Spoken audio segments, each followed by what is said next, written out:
اعوذ باللہ من الشیطان الرجیم بسم اللہ الرحمن الرحیم مثل الذین ينفقون اموالهم فی سبیل اللہ کمثل حبۃ انبتت سبع سنابل فی کل سنبلۃ مئۃ حبۃ واللہ یضاعف لمن یشاء واللہ واسع علیم۔ سبحان اللہ۔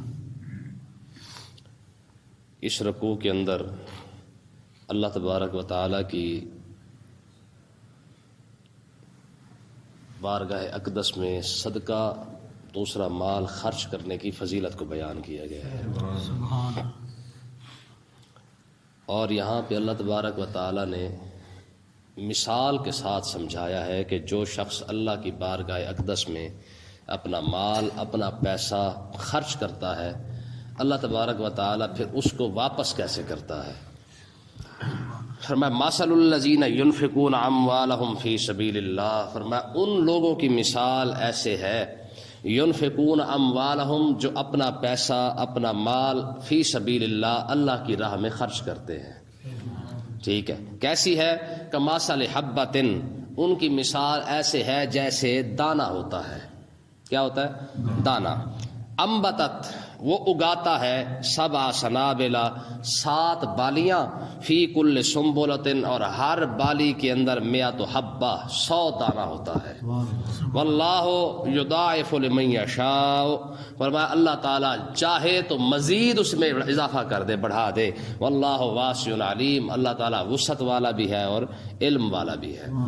اب یہاں پہ اللہ تبارک و تعالیٰ نے اللہ کی راہ میں پیسے کو خرچ کرنے کی ایک مثال کے ساتھ اس کی فضیلت بیان کی ہے کہ جس طرح فرمایا جب تم کھیت کے اندر ایک ہی دانہ ڈال کے آتے ہو اور وہ دانہ اپنی طرف سے تم ضائع کر کے آتے ہو، دیکھیں نا جی، دانہ ڈال دیا زمین کے اندر، اوپر سے ہل بھی چلا دیا ہے، اوپر سے پانی بھی دے دیا ہے، اپنی طرف سے تو تم نے ضائع کر دیا ہے۔ میں وہ ایک دانہ جب اللہ تبارک و تعالیٰ بڑھانا شروع کرتا ہے، پھر وہ جب پوری فصل پک کے تیار ہو جاتی ہے تو کیا ہوتا ہے میں کہ وہ ایک دانہ اوپر بڑھا، اور بڑھنے کے بعد اس کے اوپر پھر جو ہے وہ بالی لگنا شروع ہوئی۔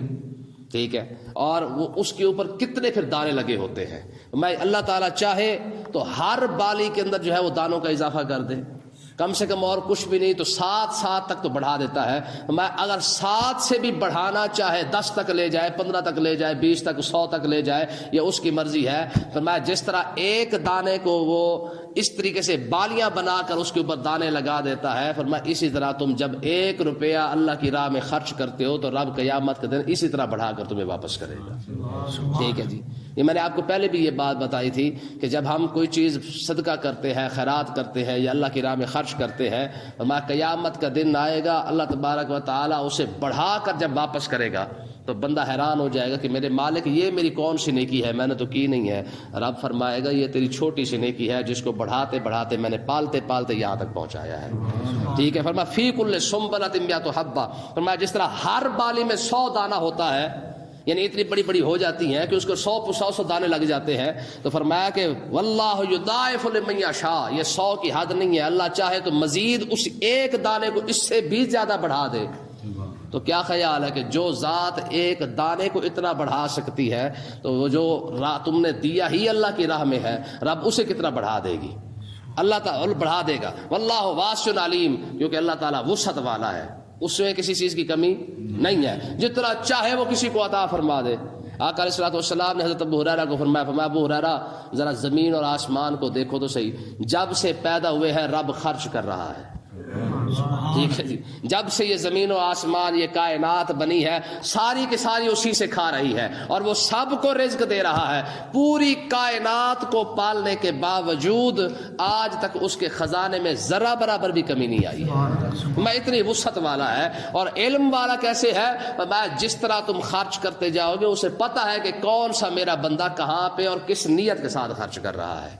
آگے دیکھیں جی، جو بندے خرچ کرتے ہیں اب اس کی فضیلت دیکھیں۔ میں الذین ینفقون اموالہم فی سبیل اللہ، میں وہ لوگ جو اللہ کی راہ میں خرچ کرتے ہیں اموالہم، اپنے پیسے کو، اپنے مال کو، ثم لا یتبعون ما انفقوا منا ولا عذا، فرمایا کہ اب ان کا مقصد جو ہے نا ما انفقوا، وہ جو خرچ کرتے ہیں منا، نہ وہ احسان کرنے کے لیے خرچ کرتے ہیں، نہ وہ لا عذا، نہ وہ تکلیف دینے کے لیے خرچ کرتے ہیں۔ یہ کتنی بڑی بات ہے ہمارے معاشرے میں۔ ٹھیک ہے. تو میں اللہ کی راہ میں جو کچھ بھی دیتے ہیں ان کا مقصد نہ تو احسان ہوتا ہے نہ تکلیف دینا ہوتا ہے. احسان کیا ہے؟ کسی کو کچھ دیا تو بعد میں اس کو سناتے پھر ہاں بس وہ تو وقت بھول گیا جو میں تمہیں کچھ دیتا سی. یعنی اس کا مطلب یہ ہے کہ تو نے دیا ہی احسان کے لیے تھا. ٹھیک ہے. ولازا تکلیف دینے کے لیے ہے جی. کسی کو 5 روپے دینے تو سیلفی کھینچ لینی, کسی کو کچھ دیا ہے تو سیلفی ساتھ کھینچ لیں گے. اب مجھے آپ بتائیے یہ سیلفی والی بیماری تو اتنی آئی ہے. دیکھیں آقا علیہ السلام نے ارشاد فرمایا کہ اگر گھر کے اندر پڑوسی اگر ہمسایہ اگر غریب ہے نا تو کوشش کرو کہ یا تو اسے سالن دے دو, نہیں دے سکتے تو کم سے کم جو ہے وہ اس کو سالن کی وجہ سے تکلیف تو نہ ہو, اسے یہ تو پتہ نہ ہو کہ یار ہمسائے نے گوشت پکایا ہوا ہے, پھر چپ کر کے اندر جا کے بیٹھ کے کھا لو. یا تو ہمسائے کو دو, نہیں دے سکتے تو کم سے کم ہمسائے کو اتنا احساس تو نہ محسوس کرواؤ کہ یار ہم نے گوشت پکایا اور تو دال بھی نہیں پکا سکا. جہاں پہ آقا علیہ الصلوۃ والسلام نے یہ ارشاد فرمایا ہو کہ اپنے شوربے کی وجہ سے اپنے سالن کی وجہ سے اپنے ہمسائے کو تکلیف نہ دو. آج ہماری قوم جب ہوٹل پہ بیٹھتی ہے پہلے سیلفی کھینچ کے پورے گروپوں کے اندر ڈال رہی ہوتی ہے. نہیں ہوتا؟ جہاں ہوٹل میں بیٹھیں گے کھانا کھانے کے لیے پہلے سیلفی کھینچیں گے. ٹھیک ہے. یہ ہماری ینگ جنریشن کا حال یہی ہے نا. جہاں بیٹھیں گے جو اچھی چیز کھانے لگیں گے پہلے اس کی سیلفی بنائیں گے, جہاں ہوٹل میں بیٹھیں گے سیلفی بنائیں گے, سارا کچھ چھوڑے حرم کے اندر جائیں گے سیلفی بنائیں گے. ٹھیک ہے نا جی. اور تو حج کرنے گیا ہے, عمرہ کرنے گیا ہے, رب کا گھر دیکھنے گیا ہے, اپنے نبی کی بارگاہ میں گیا ہے, وہاں بھی تجھے سیلفی یاد رہ گئی ہے. لے سانس بھی آہستہ کے دربار نبی ہے. علامہ اقبال تو یہاں تک کہتے ہیں, علامہ اقبال نے فرمایا تھا تجھے پتہ ہی کوئی نہیں کہ تو یہاں پہ کہاں پہ آیا کھڑا ہے. جہاں پہ سانس لینا بے ادبی ہو اور وہاں کھڑا ہو کہ مسلمان جناب اپنے نبی کی بارگاہ میں کھڑا ہو کہ اسے سیلفی کا ہوش ہے کہ میں سیلفی لے رہا ہوں. وہاں پہ کھڑا ہو کہ جناب اللہ بنا رہا ہے سیلفی کھینچ رہا ہے, کعبے کے اندر کھڑا ہو کہ حرم کے اندر کھڑا ہو کہ سیلفی بنا رہا ہے. تو اس لیے یاد رکھیں. تو اللہ تبارک و تعالیٰ نے ارشاد فرمایا اگر خرچ کر رہے ہو نا, باقی تمہارا خرچ کرنے کی نیت یہ ہے کہ یار رب راضی ہو جائے, تو پھر احسان کس بات کا ہے؟ میں آپ کو ایک اور حیران کن بات بتاؤں. پوری دنیا کے اندر جتنے مذاہب ہیں دینے والے کا احسان ہے, اسلام کہتا ہے لینے والے کا احسان ہے. اگر زکوٰۃ نہ لیتا تو بتا کہاں جاتا, اگر وہ صدقہ نہ لیتا تو کہاں جاتا. اس لیے عائشہ صدیقہ رضی اللہ تعالیٰ عنہ آپ کا فتویٰ ہے, کیونکہ ام المومنین بھی ہے اور مفتی اعظم بھی ہے, اور ایسی مفتیہ کہ حضرت صدیق اکبر سے لے کر مولا علی رضی اللہ تعالیٰ عنہ کے دور تک, امام حسن کے دور تک آپ واحد ایسی مفتیہ ہیں جن کا فتویٰ ہر دور کے اندر چلتا رہا ہے. آپ فرماتی ہیں کہ اگر کوئی شخص آپ کے پاس آ گیا ہے, فقیر مانگنے والا آ گیا ہے, آپ نے اس کو روٹی دے دی ہے اور اس نے آگے سے کہہ دیا نا میاں اللہ بھلا کرے, ہمارا یہی رواج ہے نا جزاک اللہ, چلو عربی کے اندر کہہ لے. یا اگر فقیر نے کہہ دیا نا کہ میاں اللہ بھلا کرے, اللہ خوش رکھے, اللہ تیرے بچوں کو سلا, کہتے ہیں نا فقیروں کی عادت ہوتی ہے دعائیں دیتے رہتے ہیں. میں جس طرح اس نے دعا دی ہے, اگر تم نے اس کو دعا نہ دی تو تم نے روٹی کا بدلہ لے لیا ہے, اب اس پر روٹی پر کوئی ثواب نہیں ملے گا. یہ فتویٰ ہے عائشہ صدیقہ کا. آپ فرماتے اب روٹی کا ثواب نہیں ملنا. ہاں فقیر نے جیسے دعا دی ہے تم بھی ساتھ اس کو دعا دے دو, دعا کے بدلے میں دعا ہو جائے گی اور روٹی تمہارا صدقہ ہو جائے گی, وہ بچ جائے گی, آخرت میں جا کے اللہ تعالیٰ تمہیں اس کا ثواب عطا فرمائے گا. جہاں پہ ایسے معاملات ہوں, حضرت امیر معاویہ رضی اللہ تعالیٰ عنہ نے نا 2 لاکھ روپیہ بھیجا عائشہ صدیقہ کے پاس. آپ کے شاگرد حضرت مسروق بن اجدہ رضی اللہ تعالیٰ عنہ, آپ فرماتے ہیں کہ 2 لاکھ روپیہ عائشہ صدیقہ کے پاس بھیجا گیا, اور آپ نے فرمایا اپنی کنیز کو فرمایا وہ پلیٹ اٹھا کے لیا اور اعلان بھی کر دو بھی جس نے لینا ہے آ کے لے لے.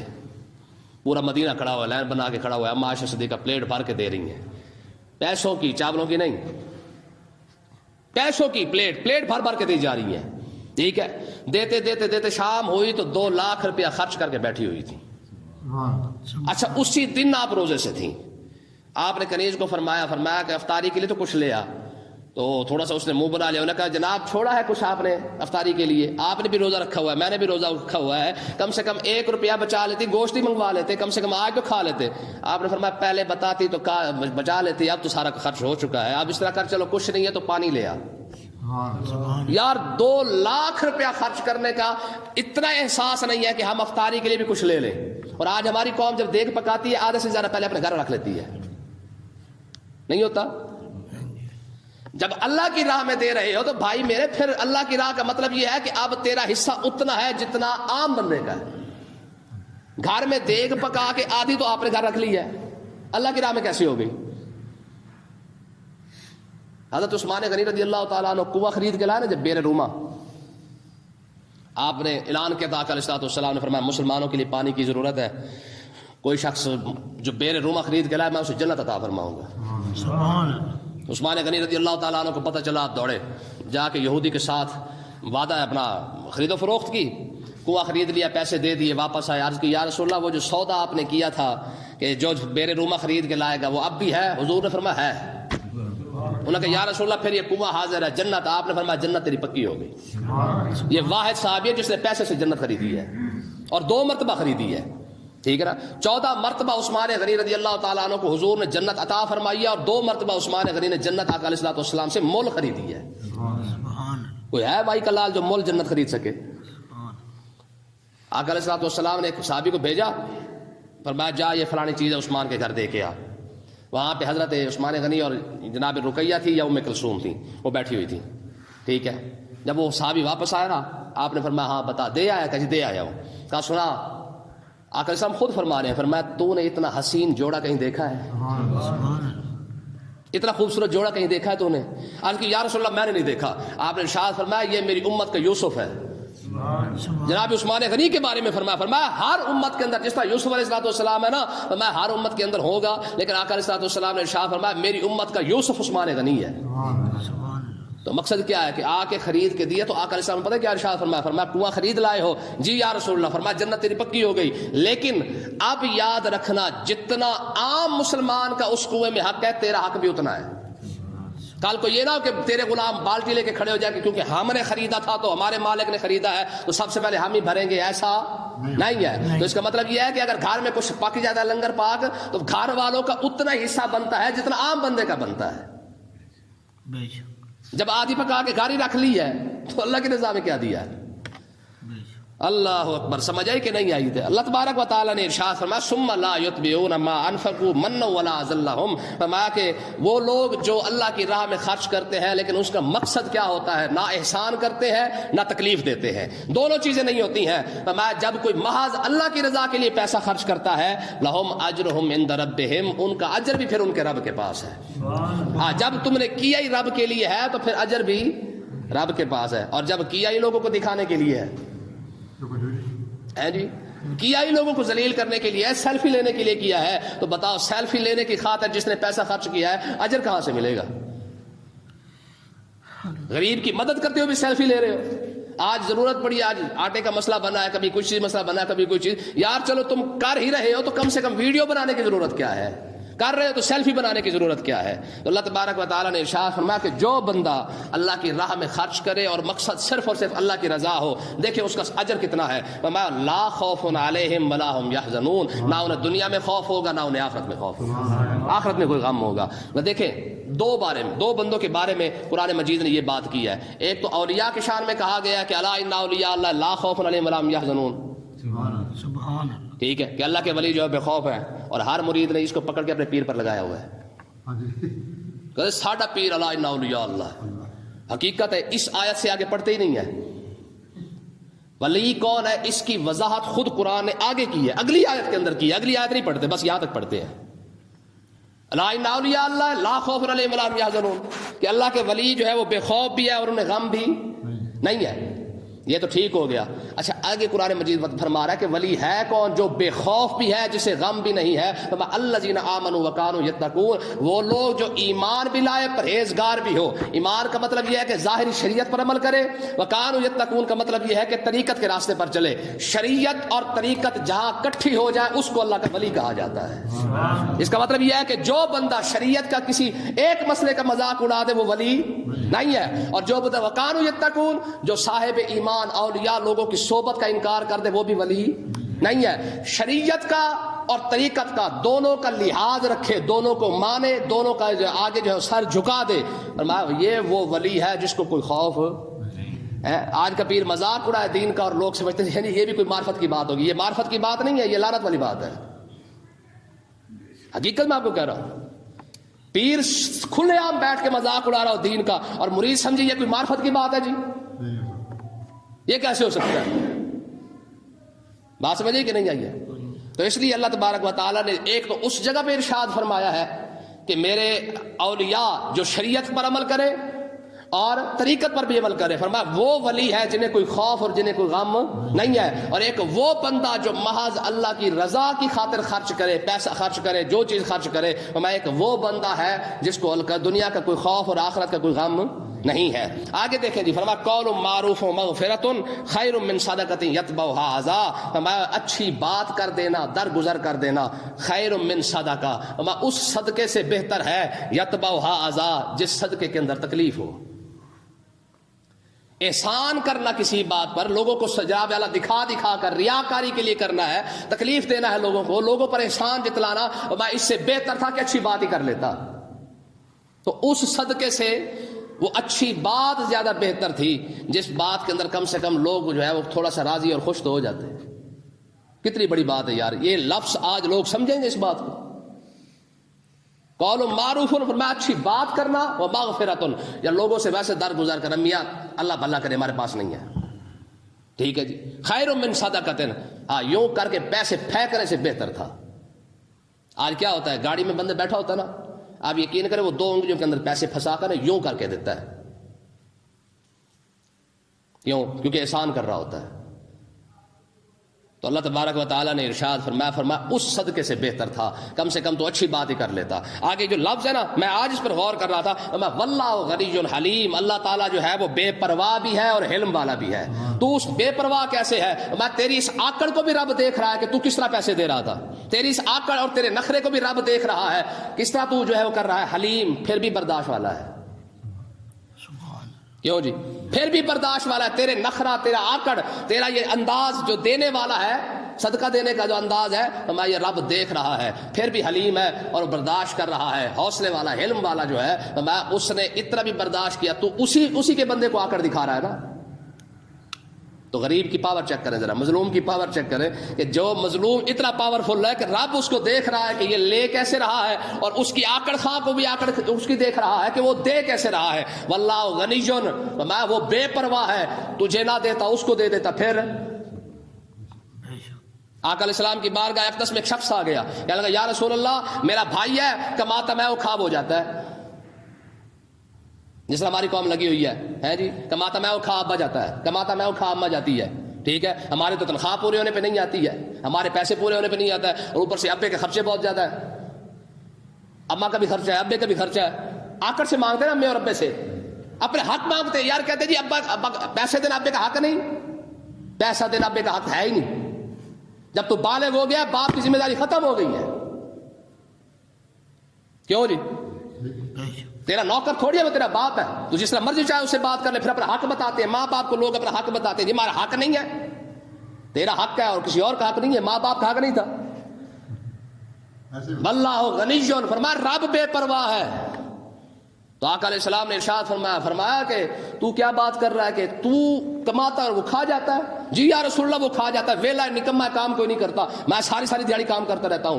آقا علیہ السلام نے ارشاد فرمایا ہو سکتا ہے اس کی وجہ سے رب تجھے رزق دے رہا ہو. پھر اگر کوئی کسی پر تو احسان کر رہا ہے تو یہ نہ سمجھ کہ تو جناب والا بڑا چوڑے خواہ ہے اور تو جناب احسان کر رہا ہے. فرمایا ہو سکتا ہے اس غریب کی وجہ سے رب تجھے رزق دے رہا ہو، کیونکہ آقا علیہ حدیث پاک ہے، آقا علیہ السلام نے ارشاد فرمایا میں ان غریبوں کی وجہ سے رب امیروں کو رزق دیتا ہے، غریبوں کی وجہ سے امیروں کو رزق دیتا ہے. مجھے آپ یہ بتائیں، اب امیروں پر احسان غریبوں کا ہوا کہ نہیں؟ تو چودھری کو چودھری بننے کی ضرورت نہیں ہے، چوڑے خاں جو پاٹے خاں جو بنا پھرتا ہے، اس کو پاٹے خاں بننے کی ضرورت نہیں ہے. ہاں یہ غریب ہی ہے جن کی وجہ سے اللہ تعالیٰ امیروں کو پیسہ عطا فرماتا ہے. کیوں؟ اس لیے عطا فرماتا ہے کہ تاکہ یہ غریب جو ہے وہ انہی کی وجہ سے پلتے رہے، آزمائش ہوتی رہے. دیکھے تو صحیح کہ غریب کی خدمت کرتا ہے کہ نہیں کرتا.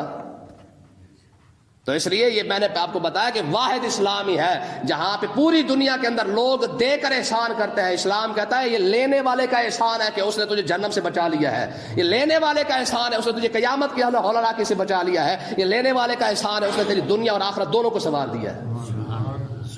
اللہ تعالیٰ سمجھنے کی توفیق عطا فرمائے.